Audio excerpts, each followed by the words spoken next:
People, we are live with LaLa's Wine Reports. I'm going to share with you a story among stories. So we have the late, great Robert Mondavi. Robert Mondavi is near and dear to my heart and soul. He changed the face of Oakville and Napa, California. So you think about Napa, but with him, he's on every shelf you can ever imagine when it comes to the wine world. He is a comfort brand. Robert Mondavi is the grandfather of winemaking in America.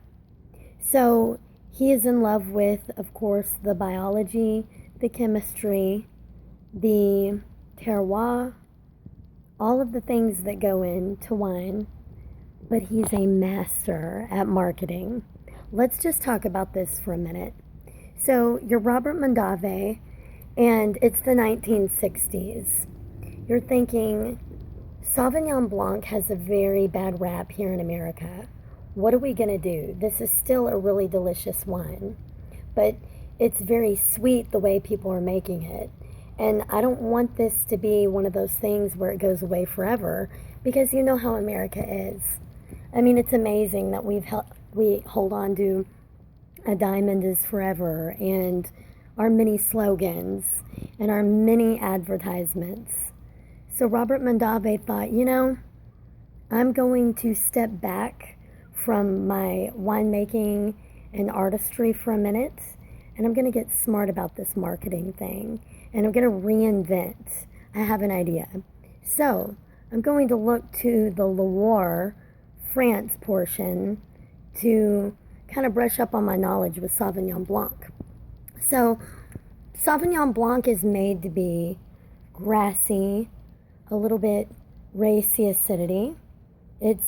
People love it because of that grapefruit. They love when they drink it, it refreshes them. It's zesty. It's sometimes a little bit spicy. Well, Sauvignon Blanc at the time, they were trying to turn it into like borderline dessert wine. They didn't know what they were doing. So he says, okay, I need to go to the heart.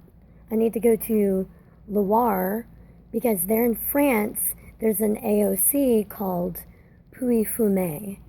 So stick with me, even though I'm speaking French right now. So Fume basically translates to smoke, white smoke. So smoke, the reason it had this name is because, you're by the Loire River. You have tons and tons of what? Fog. So with that said, you have all this fog, and it creates an atmosphere where these grapes love to grow. So he's like, the Sauv Blancs here are rounder. They have hints of melon. I want to capture that. I want to bring it back to America, and I also want to use some French oak.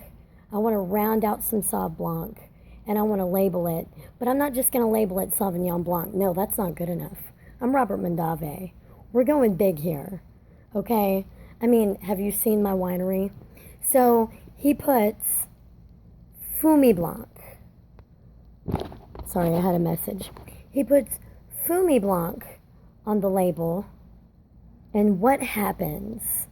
Overnight, people are freaking out. All of a sudden, instead of just Cabernet and your traditional red wine drinkers, it has attention again. He is not just an artist, a winemaker. He's not just in love with the topography, if you will. He is a freaking marketing genius. They don't get any better than that. So, that's a little history on my favorite grape. I hope you enjoyed it. Cheers to Robert Mondavi, because everybody seems to know that name, and that is definitely, it's brilliant. Sauvignon Blanc is, for sure, it has that peach coming through. It has everything you want in a glass, with still the raciness, but something about the influence of French oak. It has that kind of spice to it, baking spices, if you will, that it always imparts in the wines that we drink. So thank you to the French, but thank you, Mr. Robert Mondavi, considering he's Italian background. Now that's awesome. This has been Dallas, Texas, LaLa's Wine Reports. I hope you'll come back to me. It has been lovely. Cheers, America.